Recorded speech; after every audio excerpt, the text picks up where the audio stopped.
अगर परम पूज्य बाबा साहब संविधान में समानता का अधिकार नहीं देते तो आप जिस तरह से मंदिर के सामने हम देख रहे हैं, क्योंकि जिस तरह से देश में जो व्यवस्था है, खासकर जो बहुजन समाज के लोग हैं, उनको मंदिर तक में घुसने नहीं दिया जाता, उसके आसपास नहीं घुसने दिया जाता, और आप यहाँ पर आज खाना बना रहे हैं, तो क्या आपको यहाँ पर खाना बनाने देते वो लोग? नहीं जी, अगर वो अधिकार ना होता तो मुश्किल है ये।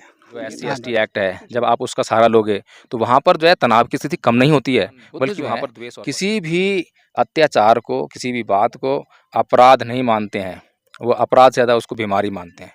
और जो कोई बीमारी होती है उसका इलाज संभव है, तो भगवान बुद्ध जो है हर बीमारी का इलाज करते हैं, और उनके द्वारा जो है भगवान बुद्ध का जो मार्ग है उसके द्वारा जो है हर तरह की बीमारी का इलाज संभव है।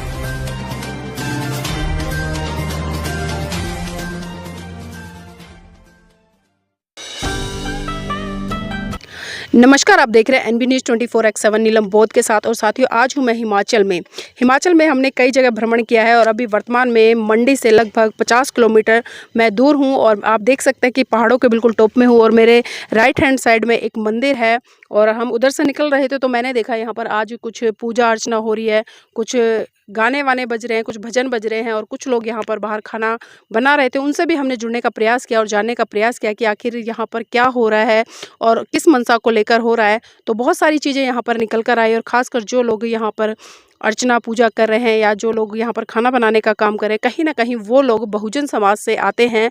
और जब मैंने परम पूज्य बाबा साहब को लेकर बात की तो कहीं ना कहीं बात करने में वो लोग असमर्थ नज़र आए, लेकिन जब आस्था की बात आई, देवी देवताओं की बात आई, तो पूरी तरह से उसमें उनकी आस्था विद्यमान है। और जिस तरह से उन्होंने बताया कि उनके घर में एक बच्चा हुआ था, वो मन्नत मांगी थी और वो मन्नत पूरी हो गई, तो उसी के संदर्भ में आज उन्होंने यहाँ पर एक भंडारा रखा है। तो इसी कड़ी मेरे साथ एडवोकेट जय भीम प्रकाश जी भी हैं, उनसे भी जुड़ने का प्रयास करूँगी। सर, इस तरह के जब हम चीज़ें देखते हैं तो आपको कैसा लगता है, थोड़ा सा ये बताएं। देखिए नीलम जी, हम यहाँ पर जो है विश्व अशांति निवारण अभियान के तहत यहाँ पर आए हैं, और हम यहाँ की परिस्थितियों को जानने का प्रयास कर रहे हैं। और उसी के अंतर्गत जो है हमने जानने का प्रयास किया कि यहाँ पर मंदिर है, और मंदिर में जो है किन लोगों को प्रवेश की अनुमति है, किन लोगों को प्रवेश की अनुमति नहीं है। अगर प्रवेश मिलता है तो उसके लिए क्या कोई शर्तें हैं, या बिना शर्त के उनको प्रवेश मिलता है। तो इस तरह की जो बातें निकल कर आई हैं, जैसा कि आप देख रहे हैं कि 2 लोग यहाँ पे खाना बना रहे हैं जो कि कुली समाज से आते हैं, और उनकी जो पूरी आस्था है मंदिर में। और जब बाबा साहब डॉक्टर भीमराव अम्बेडकर के बारे में जानना चाहा तो उनको जो है बाबा साहब डॉक्टर भीमराव अम्बेडकर के बारे में ज़्यादा ज्ञान नहीं है, ज़्यादा पता नहीं है। इसीलिए जब धर्म की बात आई कि बाबा साहब डॉक्टर भीमराव अम्बेडकर के धर्म के आधार पर क्या विचार थे, तो वो उसमें असमर्थ रहे कि क्या था क्या नहीं था। यह एक कारण है जिसकी वजह से जो है आज भी जो है हम लोग जो है ना तो खुद समझ पा रहे हैं, ना दूसरों को समझा पा रहे हैं। यहाँ पर गलती केवल हम दूसरों की बता दें कि भाई वे लोग हम पर अत्याचार करते हैं, जाति के नाम पर अत्याचार करते हैं, लेकिन उस पर जो है जैसे बाबा साहब ने कहा था कि अत्याचार करने वाले से ज़्यादा गुनहगार अत्याचार को सहन करने वाला होता है। हम लोग जो है कभी भी इन बातों को समझ नहीं पाते हैं, बाबा साहब को पढ़ा नहीं है, उनको समझा नहीं है। और अगर इसी बात को समझ लिया होता है कि धर्म के मामले में बाबा साहब डॉक्टर भीमराव अम्बेडकर के क्या विचार थे, तो हम लोग जो उन विचारों को समझ कर उन लोगों को भी समझाते, जो लोग अत्याचार कर रहे हैं उन लोगों को समझाते। क्योंकि बाबा साहब ने जिस धर्म को इस समाज को दिया, भगवान बुद्ध का धर्म है, और भगवान बुद्ध जो हैं किसी भी अत्याचार को, किसी भी बात को अपराध नहीं मानते हैं, वो अपराध से ज़्यादा उसको बीमारी मानते हैं। और जो कोई बीमारी होती है उसका इलाज संभव है, तो भगवान बुद्ध जो है हर बीमारी का इलाज करते हैं, और उनके द्वारा जो है भगवान बुद्ध का जो मार्ग है उसके द्वारा जो है हर तरह की बीमारी का इलाज संभव है। तो जो हम विश्व अशांति निवारण अभियान जो लेकर चल रहे हैं, उसका भी उद्देश्य यही है कि लोग जो हैं किन किन क्षेत्रों में बीमार हैं, लोग जो हैं जातीय आधार पर बीमार हैं, लोग भाषाओं के आधार पर भी बीमार हैं, लोग गोरे काले के आधार पर भी बीमार हैं। विभिन्न तरह की बीमारियां जो हैं उनको लगी हुई हैं, और उनके चित्त को जो दूषित की हुई हैं। तो ज़रूरत इस बात की है कि उन लोगों के बीच में जाकर उस जो जातीय मानसिकता है, धार्मिक कट्टरवाद है, धार्मिक उन्माद है, और मनुष्य के प्रति जो है भेदभाव है, और मनुष्य के प्रति जो घृणा का भाव है, मतलब इतनी ऐसी बीमारियां हैं जो बहुत भयंकर हैं। तो उन बीमारियों का जब तक इलाज नहीं किया जाएगा, जब तक इस देश में जो है शांति स्थापित नहीं हो सकती है। अगर कोई कहे कि जाति उन्मूलन कानून बना हुआ है, संविधान में अधिकार दिए हुए हैं, तो आपको संविधान में अधिकार दिए हुए हैं। जब आप अधिकार क्लेम करोगे तो सामने वाला जो आपको अधिकार नहीं देना चाहता जो है, तो वहाँ पे कॉन्फ्लिक्ट होगा। और उसके बाद जो है जब जातीय उन्मूलन कानून जो है जो SC/ST एक्ट है, जब आप उसका सहारा लोगे तो वहाँ पर जो है तनाव की स्थिति कम नहीं होती है, बल्कि वहाँ पर द्वेष और बढ़ता है। क्योंकि बुद्ध ने कहा है कि नाहि वेरेन वेरानि समित्वाचनं अवेरेन च समन्ति एस धम्मो सनातनो, यानी कि वैर से कभी वैर शांत नहीं होता। आपने आपके प्रति किसी ने अत्याचार किया और आपने उसके प्रति जो है कोई द्वेष की भावना रखकर जो है कुछ भी काम कर दिया, तो वो जो है अत्याचार आपका रुकने वाला नहीं है। ज़रूरत इस बात की है कि उसका जो है एक स्थायी समाधान किया जाए, और वो स्थायी समाधान जो है, मैं ये समझता हूँ कि देखिए इंस्टेंट रिलीफ तो बहुत ज़रूरी है। इंस्टेंट रिलीफ के रूप में हमारे पास संविधान है, हमारे पास SC/ST एक्ट है, वो इंस्टेंट रिलीफ है कि ताकि अगर कोई समझने के लिए तैयार नहीं है, बिल्कुल ही जंगली व्यक्ति है, लेकिन हर एक समाज में जो है कुछ एक व्यक्ति तो ऐसे होते ही हैं जो समझदार होते हैं, जो कि सुधारवादी दृष्टिकोण के होते हैं। लेकिन समस्या ये है कि उन सुधारवादी व्यक्तियों को भी हम पहचान कर जो है उनको उस काम में नहीं लगा पा रहे हैं। ज़रूरत आज इस बात की है कि जो प्रगतिवादी सोच के जो लोग हैं, जो अत्याचार करने वाले लोगों में जो ऐसे लोग हैं जो प्रगतिवादी सोच के हैं, साइंटिफिक सोच वाले हैं, या जहाँ पर उनके अंदर साइंटिफिक सोच को पैदा किया जा सकता है, तो वहाँ पर जो है उनको चिन्हित नहीं किया जा रहा है, उनसे मुलाकात नहीं हो रही है, उनसे कोई परिचय नहीं हो रहा है, जिसके कारण कि क्योंकि हम लोग अब उनके समाज में जाकर काम करेंगे, तो वो जो है बात बहुत गंभीर हो जाएगी। हमारी बात कौन सुनने के लिए तैयार होगा? जहाँ वो मिलने के लिए तैयार नहीं है, बात करने के लिए तैयार नहीं है, बैठाने के लिए तैयार नहीं है, बैठने के लिए तैयार नहीं है, खाने के लिए तैयार नहीं है, किसी तरह का व्यवहार करने के लिए तैयार नहीं, तो ऐसे में हमारी बात क्यों सुनेंगे और हमारी बात को तवज्जो क्यों देंगे? लेकिन जब उन्हीं के समाज के भीतर से कुछ लोग पैदा होंगे, और जब वे लोग जो हैं उस व्यवस्था के बारे में बताएंगे, उस बात के बारे में बताएंगे, तब वो समाज जो है धीरे धीरे धीरे धीरे इन बातों को समझेगा, साइंटिफिक टेम्परामेंट को समझेगा। और जब साइंटिफिक टेम्परामेंट सबको समझ में आ जाएगा, तो मनुष्य के जो जीवन में अशांति के जो क्षेत्र हैं, उनको जो है ढूंढ कर उनका अंत किया जा सकेगा, और फिर शांति जो है इस देश में, इस दुनिया में कायम की जा सकेगी। तो देखिए, जिस तरह से अभी हम ऊपर से आ रहे थे, यहाँ पर हमें कुछ साथी दिखाई दिए, वो शायद कुछ खाना बना रहे हैं, तो उनसे भी जुड़ने का प्रयास करूंगी और जानना चाहूँगी इस तरह से पहाड़ों पे बिल्कुल टॉप पर और खाली 2 व्यक्ति हैं, तो क्या करें। भाई जी, नाम क्या है? ब्रिजलाल नाम है जी। ब्रिजलाल जी यहीं से हैं? जी, सुंदरनगर से बिलोंग करते हैं जी। अच्छा, सुंदरनगर से आए हैं। तो आज कोई कार्यक्रम है यहाँ पर, आप लोग खाना बना रहे हैं? जी, हम कुछ यात्रा लेके आए हैं अपने गांव से, और हमारे परिवार में बेटा हुआ है, मेरा वो पोता लगता है, इनका भी पोता लगता है, तो इस वजह से हमारी मान्यता है माता जी से, हमारी कुल देवी है, इस करके हम यहाँ आए हुए हैं। हमारी मान्यता पूरी हो गई, इस करके मान्यता पूरी करने आए हुए हैं, माँ को मनाने आए हुए हैं। तो भाई जी, जानना चाहूँगी किस कम्युनिटी से आते हैं? हम कोहली कम्युनिटी से आते हैं। अच्छा, कोहली से आते हाँ जी, हाँ हैं। जी, हाँ तो जी। ये भी जानना चाहूँगी, बाबा साहब के बारे में कुछ जानते हैं जो डॉक्टर भीमराव अम्बेडकर जी रहे हैं? जी जी, जानते हैं। थोड़ा सा हमारे दर्शकों को बताएं उनके बारे में।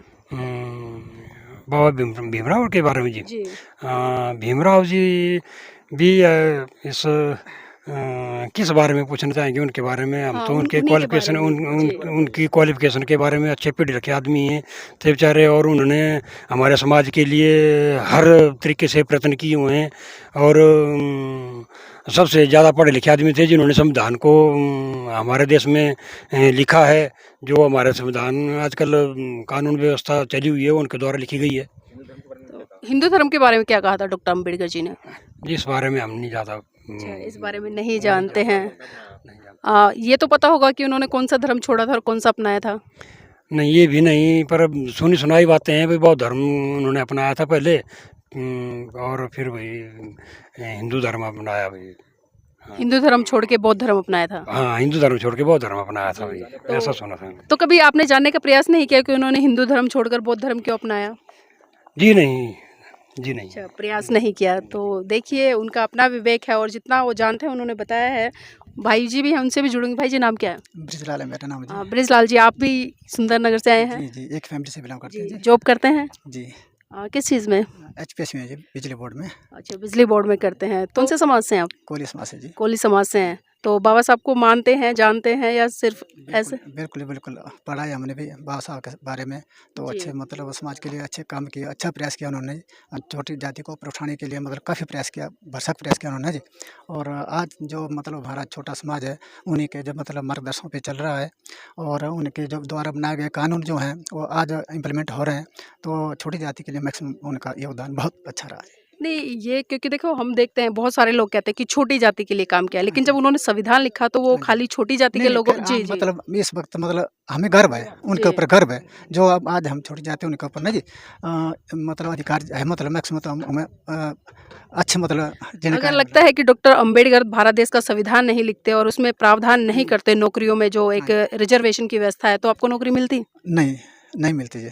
अगर परम पूज्य बाबा साहब संविधान में समानता का अधिकार नहीं देते तो आप जिस तरह से मंदिर के सामने हम देख रहे हैं, क्योंकि जिस तरह से देश में जो व्यवस्था है, खासकर जो बहुजन समाज के लोग हैं, उनको मंदिर तक में घुसने नहीं दिया जाता, उसके आसपास नहीं घुसने दिया जाता, और आप यहाँ पर आज खाना बना रहे हैं, तो कितना बड़ा योगदान मानते हैं इसमें बाबा साहब का? बहुत तो ज़्यादा। क्या आपको यहाँ पर खाना बनाने देते वो लोग? नहीं जी, अगर वो अधिकार ना होता तो मुश्किल है जी।